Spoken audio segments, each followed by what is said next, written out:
Merci pour l'invitation à partager notre travail. Alors, on va vous présenter aujourd'hui, la présentation va être formulée sur la structure, sur la philosophie. Par la structure, je vous donne quelques statistiques des dernières 5 ans.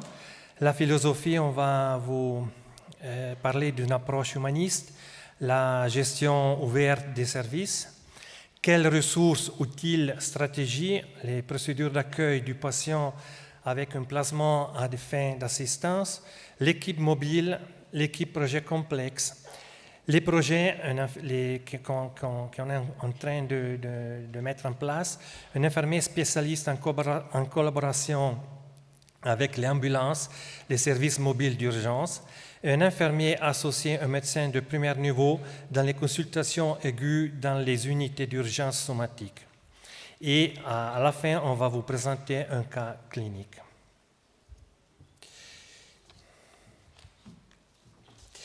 La clinique psychiatrique cantonale est à 146 lits divisée en 10 unités de soins. 8 unités se trouvent à Mendrisio, 3 unités sont pour la psychogériatrie aiguë, 2 unités sont de psychogériatrie aiguë, une unité pour les dépendances, une unité pour les débuts psychotiques et une pour les troubles affectifs. Une unité de troubles de comportement alimentaire se trouve aussi à Mendrisio, mais à l'intérieur de l'hôpital somatique. Et la dernière, Home Treatment, elle est placée à Bellinzona. Elle traite uniquement les citoyens dans cette région. C'est un projet qui est parti depuis 1 an et demi et il va dérouler encore 1 an. Ces dernières années, en particulier les 2 années dernières, nous avons eu une forte augmentation des admissions à la clinique avec une diminution de la moyenne d'occupation.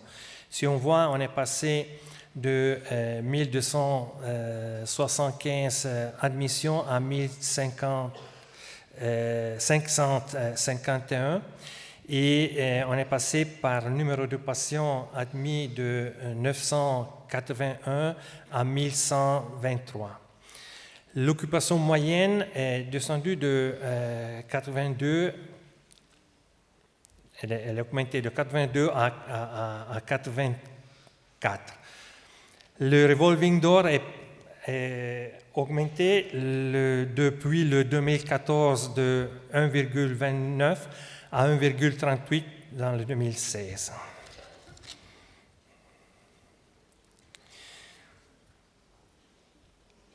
L'abaissement de la moyenne d'occupation est lié à un moyen de séjour plus bref. Le personnel opérationnel. Chaque unité a une moyenne de 16 lits et 0,7 infirmiers par lit et 1,5 médecins par unité. Cela signifie que nous avons 2 infirmiers par quart de travail, alternativement le jour et 1 la nuit.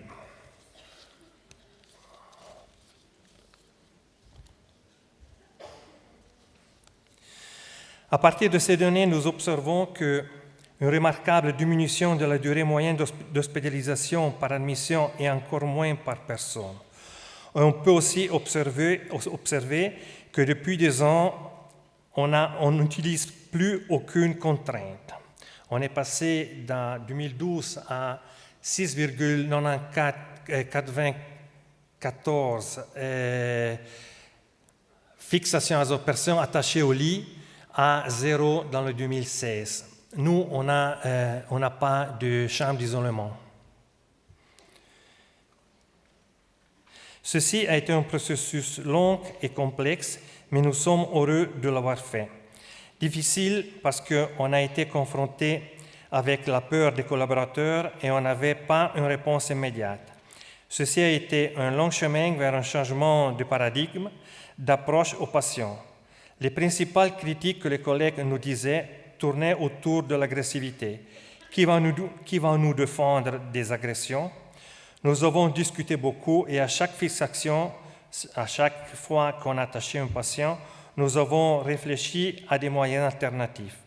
Nous avons pu montrer dans le temps qu'une approche alternative aux soins favorisait tout le monde.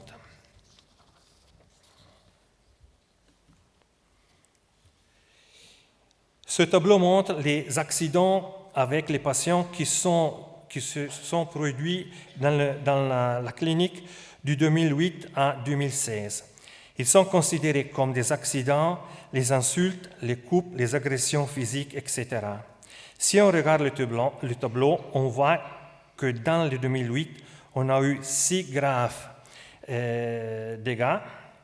Pour graves dégâts, nous entendons l'accès du collaborateur à une unité de soins d'urgence et une absence du travail au moins de 3 jours. Dans le 2016,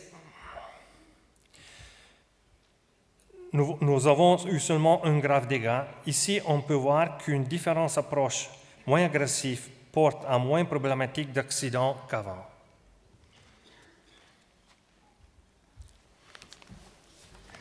Bonjour à tous. Maintenant, je vous présente notre approche humaniste, la philosophie des soins.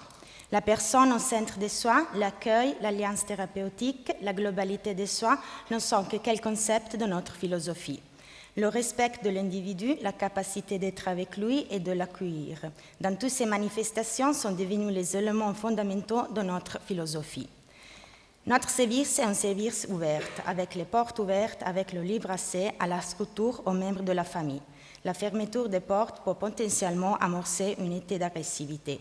La notion porte ouverte s'intègre dans la gestion préventive de l'agressivité. Les infirmières étaient très heureuses quand nous avons éliminé les fixations. Un plus de problèmes éthiques était une situation très lourde qui a généré beaucoup de stress. L'atmosphère dans la clinique est beaucoup plus détendue pour tout le monde. Ressources utiles, stratégie. L'équipe mobile est une unité de soins indépendante des autres et elle s'occupe prévalentement de gérer les situations de crise au niveau préventif ou dans les situations de crise déjà manifestes. L'équipe mobile est formée par 10 unités infirmiéristiques, tout avec spécialisation en santé mentale. Cette unité de soins a nous permis de changer paradigme. L'équipe mobile a pris le temps pour faire des interventions sans se stresser de ce qui se passe à côté.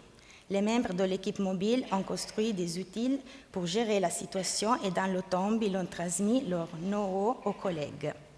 Le changement de paradigme aurait pu paraître facile, mais c'est un travail minutieux et difficile. La formation que nous avons introduite et la capacité des collègues de l'équipe mobile d'impliquer les autres collègues ont permis dans le temps de changer le paradigme de travail.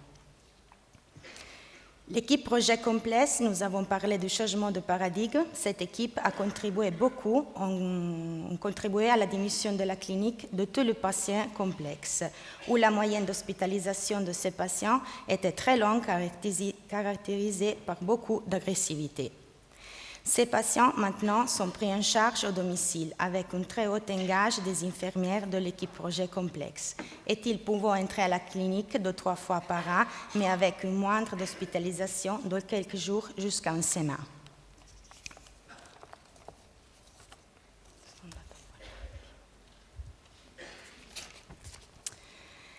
Prise en charge intensive, quand on parle des outils, des stratégies que nous avons mis en place pour gérer des situations de crise. Les 3 plus importants sont le rapport 1 à 1, l'infirmière reste tout le temps avec le patient, aussi quand il dort. Si l'agressivité est haute, on reste 2 à 1, 3 à 1, etc. pour tout le temps nécessaire. Le médecin avec l'infirmière va réévaluer le patient chaque 2 heures. L'assistance intensive, l'infirmière reste tout le temps avec le patient, mais quand il dort, il sort de la chambre et il le visite chaque demi-heure. Le médecin avec l'infirmière va réévaluer le patient chaque 4 heures. Le plan de support intégré et la grille sont des régimes de soins intégrés utilisés dans des situations complexes qui persistent dans le temps. On s'organise avec toute la clinique et aussi avec l'équipe de projet complexe. Chaque unité de soins donne des ressources pour aider à gérer la personne. Ce n'est pas un problème d'une équipe, mais c'est le problème de toute la clinique. Et tout le monde fait face à la problématique. On va donner des objectifs minimaux et tout le monde travaille pour les poursuivre. Les sommes de ces 3 points sont partagées dans l'équipe multidisciplinaire. L'activation des ressources s'effectue en fonction de la complexité de la situation. En cas de risque élevé d'agression, la police peut également être activée.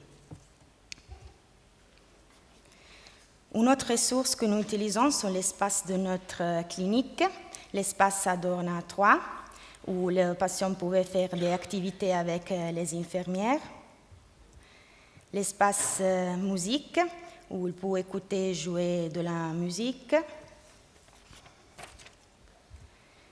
l'espace des arts, notre parc, et aussi nous avons le bistrot, l'ergothérapie, etc. Mais aussi, nous pouvons sortir à la ville de Mendrisio avec les patients, l'espace qui contribuait à dissuader et à prévenir les tensions ou les crises.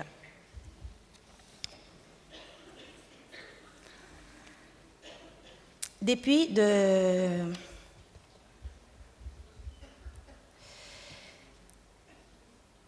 de 3 mois, nous sommes en train d'essayer un modèle d'accueil particulier pour les patients avec un placement à des fins d'assistance. L'entretien d'admission est fait par le médecin avec l'infirmière de l'unité et l'infirmière de l'équipe mobile. Pendant cette prise en charge, on fait l'évaluation de l'échelle de risque suicidaire, l'évaluation de risque d'agressivité et l'évaluation de risque de fuite. Dans les 4 premières heures d'admission, nous procédons avec une assistance intensive. Après 2 heures de l'admission, on fait une réévaluation médicale. Après 4 heures de l'admission, on fait une réévaluation avec la même composition qu'à l'entretien d'admission. Dans cet entretien, on décide si continuer avec un rapport 1 à 1 ou avec une assistance intensive ou avec une normale prise en charge. Dans les premières 2 heures, il y a une évaluation médicale de le médecin-chef. Le patient reçoit une évaluation médicale au moins chaque 2 heures pendant 3 jours.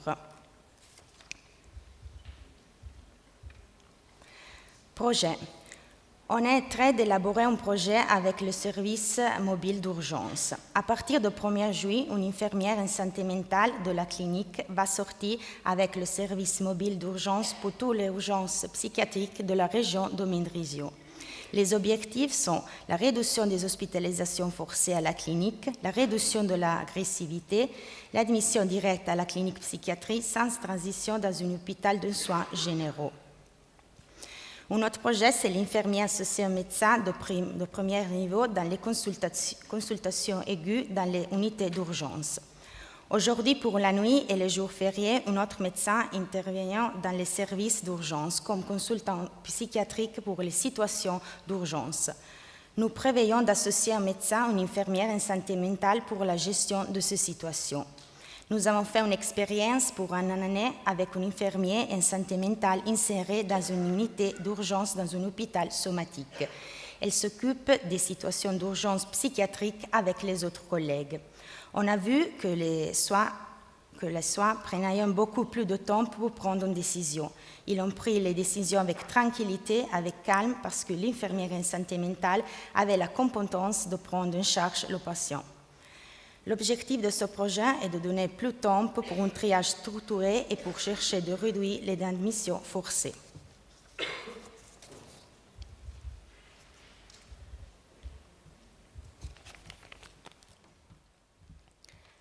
Bonjour, moi je vais vous présenter un cas clinique que nous avons suivi en 2016. Le patient que nous allons vous présenter a été un cas très grave avec un haut degré de difficulté dans la prise en charge, laquelle a impliqué toutes les unités thérapeutiques et toutes les figures pluridisciplinaires de la clinique.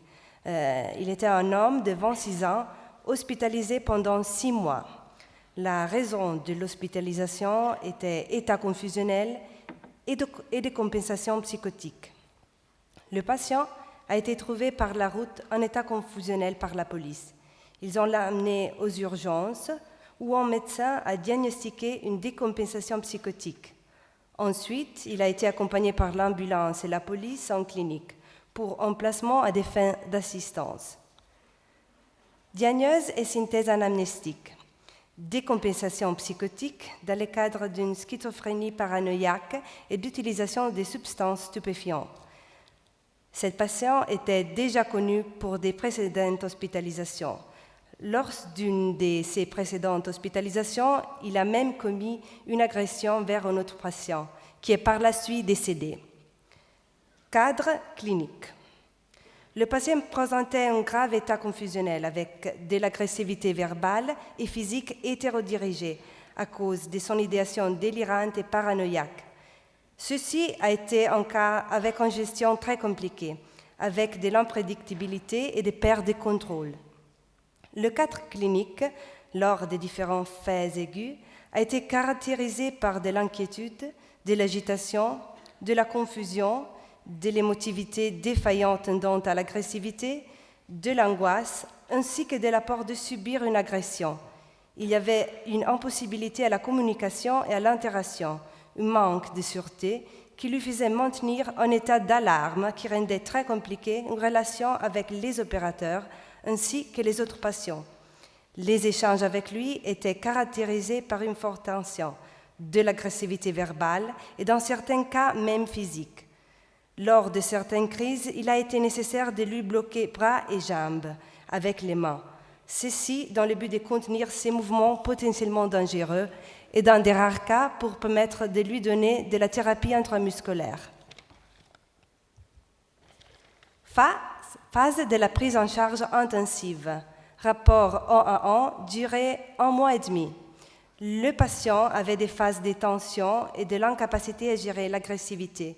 La prise en charge était caractérisée par des interventions pharmacologiques ainsi que par une augmentation de la présence des opérateurs, infirmiers et médecins, lors des situations les plus graves. Rapport 1 à 1, parfois même 3, 4 ou 5 à 1. On a fait des interventions pharmacologiques pour le rétablissement de la thérapie antipsychotique et les traitements symptomatiques en cas d'agressivité. Il y avait la présence constante de moins un opérateur à l'intérieur de la chambre, 24 heures sur 24, pour une assistance directe, pendant laquelle il y avait une évaluation de l'état clinique, une évaluation de l'état psychique et une surveillance sanitaire. Le rapport 1 à 1 a permis une évaluation en continu de l'état émotif du patient, afin d'anticiper une éventuelle administration des traitements pharmacologiques appropriés et un contrôle de l'effet bénéfique lié à l'administration régulière de la thérapie antipsychotique. La contention relationnelle a été finalisée à rassurer et calmer le patient, qui était très angoissé par son état et par l'environnement dans lequel il se trouvait. Il avait la tendance à s'enfermer dans sa chambre.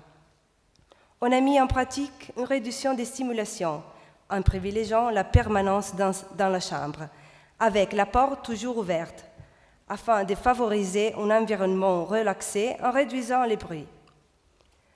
Assistance intensive. Quand il était possible, on a réduit l'intensité de la prise en charge. On a garanti une surveillance continue. Les patients restaient seuls dans sa chambre quand il était en train de se reposer. Et pendant la journée, il a commencé à faire des activités qui étaient à l'extérieur de l'unité thérapeutique, dans la salle de sport, la salle de musique ou le parc de la clinique. Cette phase a été très longue, environ 2 mois. On a commencé une augmentation graduelle de la thérapie antipsychotique et on a observé une légère diminution de la symptomatologie psychotique. L'état confusionnel et les pensées délirantes étaient persistants. Dans cette phase, l'isolement dans la chambre est terminé et le patient a commencé à avoir des problèmes à rester dans la clinique. Il s'est éloigné plusieurs fois. Les interventions appliquées ont été les suivantes. Support à la thérapie pharmacologique. Si le patient avait trop d'angoisse et tension, on a anticipé de la thérapie pour réduire ses symptômes. Il y avait aussi le support du médecin pour l'assistance intensive et on a commencé la collaboration avec la police lors des éloignements de la clinique. Si possible, on l'a accompagné tout en gardant le contact avec le médecin et la police pour arriver à le faire entrer. Par exemple, une fois, l'infirmier de l'équipe mobile a suivi les patients qui avaient pris un train pour des heures. Les collègues s'est mis en contact avec l'ambulance et la police et ils se sont organisés pour amener les patients en clinique. Pendant tout le temps de l'assistance intensive, on a fait attention à éviter qu'il utilisait des substances stupéfiantes. Gris. On a maintenu une assistance intensive, mais dans la prise en charge, on a impliqué également les médecins, les physiothérapeutes, les ergothérapeutes, les psychologues, les infirmiers de l'équipe mobile, ainsi que ceux des autres unités de la clinique. L'objectif était l'accompagnement graduel dans des activités structurées. Dans cette phase, le patient présentait toujours un état confusionnel et en pensée délirante, avec toujours des épisodes d'agressivité. Mais on a commencé à voir une amélioration du cadre clinique. Dans cette période, il a même participé à une promenade en montagne, accompagné par 2 infirmiers, un de l'équipe mobile et l'autre de l'unité projet complexe, et par un opérateur de la sociothérapie. Plan de support intégré. Le patient a été toujours plus gérable et il est arrivé à mieux interagir. La symptomatologie s'est réduite, il a commencé à être collaboratif et sélectif avec les collaborateurs et même dans les choix des activités. Il a commencé à sortir régulièrement de la clinique, toujours avec un accompagnement, pour des activités structurées décidées avec lui. On a arrêté la prise en charge intensive et on a élaboré un plan de support intégré à partir du 3e mois d'hospitalisation.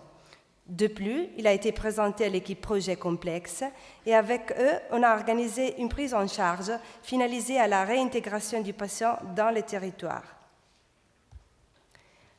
Point fort. Les points forts qu'on a constatés pendant toute la prise en charge ont été les réunions internes à l'unité avec la présence de la direction médicale et la direction des soins infirmiers, 2 fois par semaine, avec toutes les personnes impliquées dans la prise en charge. Les réunions quotidiennes entre l'équipe mobile et l'unité pour coordonner la prise en charge entre les gardes, matin, après-midi et nuit.